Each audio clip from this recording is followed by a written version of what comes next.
भगवान की तरह बिल्कुल साफ निर्देशन देने वाला अगर कोई धरती पे है तो वो एक अच्छा ज्योतिषी है। संगति मायने रखती है, बहुत मायने रखती है, लेकिन संगति का चयन कैसा करना है ये तुम्हें बचपन से ही पता होना चाहिए। थ्योरी और प्रैक्टिकल ये सदा ही अलग रहे हैं और सदा ही अलग रहेंगे। जन्म कुंडली में क्या लिखा है, एस्ट्रोलॉजी से ये पढ़ के जान के, खासियतें जान के अगर बचपन से ही बच्चे को लगा दिया जाए तो बेटा बच्चे का नाम और कर्म बहुत बड़ा बनता है। आज की डेट में हजारों हजार ऐसे स्टूडेंट हैं जो मेरे द्वारा बताए गए रास्ते पे चलकर आज बहुत बड़े बड़े प्रोफेशन में कामयाब हो चुके हैं। गुरुदेव, जैसे अभी आपने जिक्र किया जो राम और बाली के बारे में, फिर कृष्ण जी और भीष्म पितामह के बारे में, तो इसमें मुझे लगा कि कहीं ना कहीं ये एक मौका संभालने वाली चीज़ें थी। एक जो सिनेरियो थे उन्होंने भी मौका संभाला, कृष्ण जी ने भी मौका संभाला। लेकिन हमें बचपन से जो सिखाया जाता है वो कुछ एक असूल निर्धारित कर दिए जाते हैं और उसके अंदर हमारे जीवन का दायरा बना दिया जाता है। तो असल में हमें किसको मानना चाहिए कि जो हमने अपने जीवन के असूल हमें बड़ों से मिले, या हमने खुद भी बनाया है, उनके साथ बंध के हमें उसी तरह से जीवन जीना चाहिए, या हमेशा हमें मौके के अनुसार ही खुद को बदल के चलना चाहिए? बेटा इसी को थ्योरिकल और प्रैक्टिकल बोलते हैं। इसी को थ्योरिकल और प्रैक्टिकल बोलते हैं।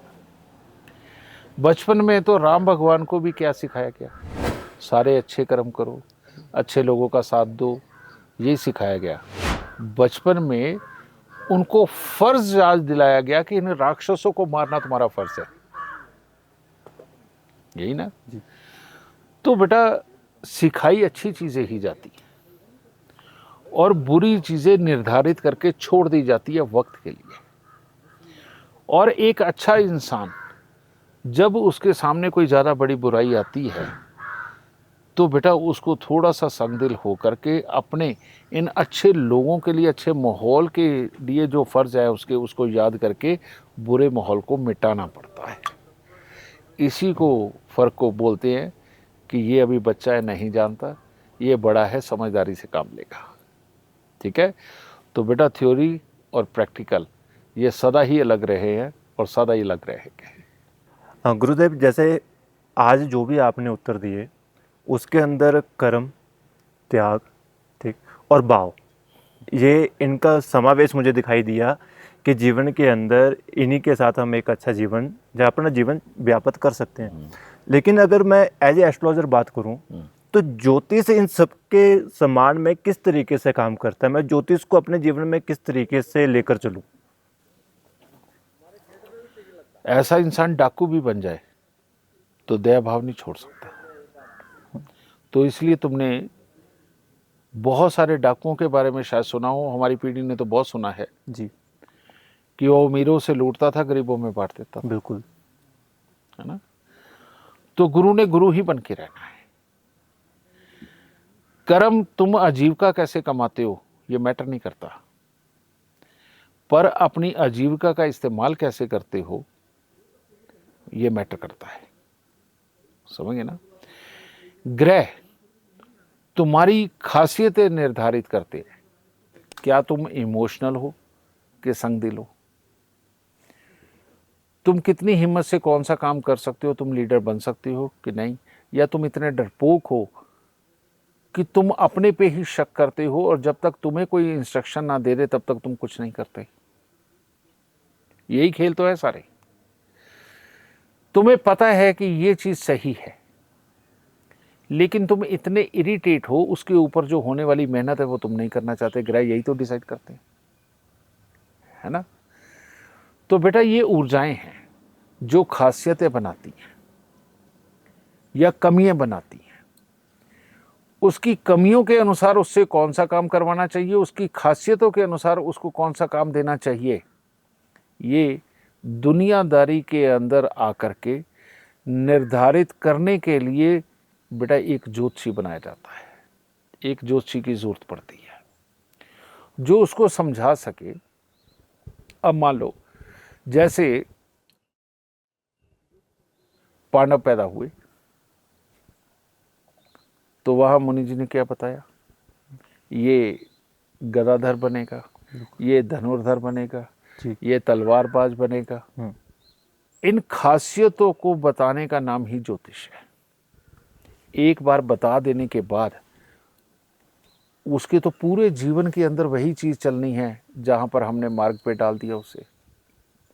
लेकिन बताने वाला अगर गलत हुआ, समझने वाला अगर गलत हुआ, या कोई बताने वाला ही नहीं है, या कोई उन खासियतों को अगर उसके अंदर है उसको कोई बताकर समझा करके सही राह पे चलाने वाला नहीं है, तो आदमी कर्म के रास्ते पे भटक जाता है, कर्म के रास्ते पे भटक जाता है।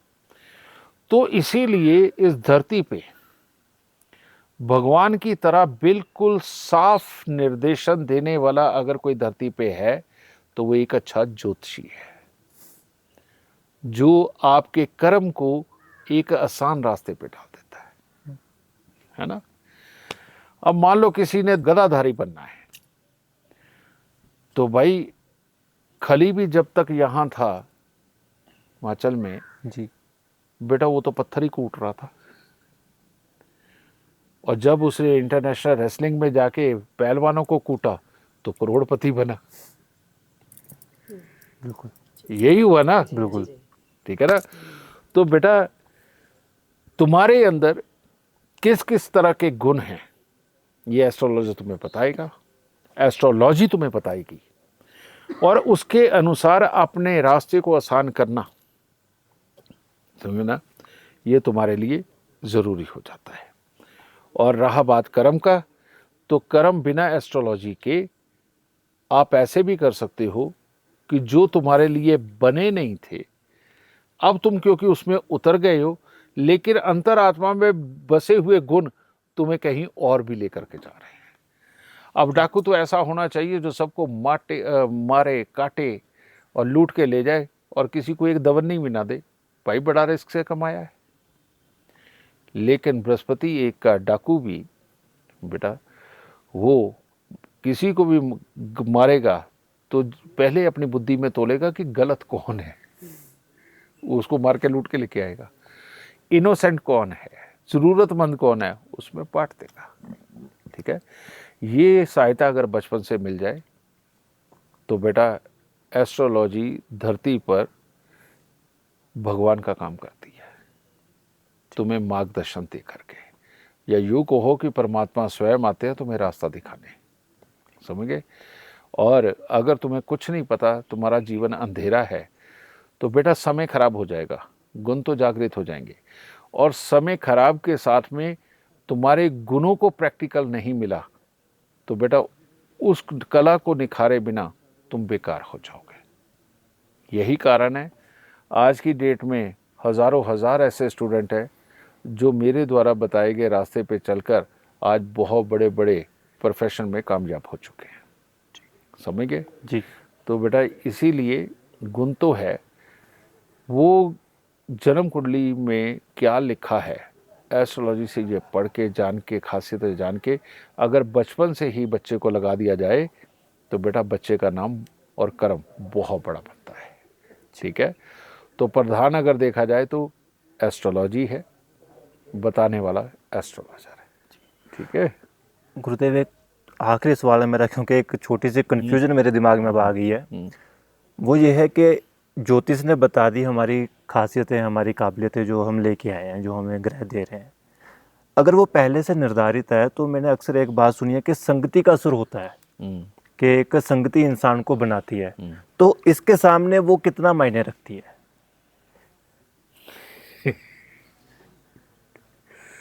बहुत मायने रखता है। संगति तो बेटा गलत भी मिल जाती है। मैंने बहुत पहले ऐसी फिल्में भी देखी हैं कि चार दोस्त मिलकर के किसी लड़की के साथ जबरदस्ती कर रहे हैं, लेकिन एक दोस्त उन्हीं का उनको रोक रहा है कि ये गलत है, ये नहीं करना चाहिए, ये भी इंसान है ना। बिल्कुल। तो संगति के अंदर आप गलत जगह जा सकते हो, लेकिन मन में पल रही एस्ट्रोलॉजिकल ताकत तुम्हें भाव दे रही है, एक्चुअली में वो हो तुम। तो ऐसी अवस्था में जब उस संगति के अंदर तुम उतरे, कितने साल उस संगत में गुजारे, तो तुम्हारे पास से भी कुछ ना कुछ गलत काम हुए होंगे, लेकिन भाव से तो तुम अच्छे हो। वही अगर एक सात्विक काम के अंदर तुमने अपने भाव लगा देते तो इतने साल में तुम्हें वो भी तो मिलता, इतने साल में वो भी मिलता। शुरुआत में बचपन में ही जन्म कुंडली देख करके इसको किस माहौल के अंदर भेजना ये निर्धारित करना चाहिए, ताकि गलत संगति की वजह से समय ना खराब हो। तो अब सोच, जिनका ये समय खराब हो चुका है उनको एक अच्छे एस्ट्रोलॉजर की कितनी ज़रूरत है। बिल्कुल है ना जी। तो बेटा मैंने कहा ना, इस धरती पे अगर कोई भगवान है तो वो एस्ट्रोलॉजी है, और उसका वाचन करने वाला एस्ट्रोलॉजर ही तुम्हें सही मार्गदर्शन दे सकता है। और नहीं, वरना जिंदगी तो बेटा अंधेरे में कट जाती है। अपने गुण ना पता चले ना तो इंसान बिना कर्म के जिंदगी से चला जाता है, समझ गए ना। जो एक कमला सा दिखने वाला इंसान काम कर देगा ना, वो आम पूरी दुनियादारी को समझने वाली बुद्धि वाला इंसान वो काम नहीं कर सकता। और हर काम के लिए उसके एक्सपर्ट की जरूरत पड़ती है। तुम्हारी प्रैक्टिस किस में हो गई है ये मायने रखता है जी। समझ गए ना। ठीक। तो इसीलिए संगति मायने रखती है, बहुत मायने रखती है, लेकिन संगति का चयन कैसा करना है ये तुम्हें बचपन से ही पता होना चाहिए।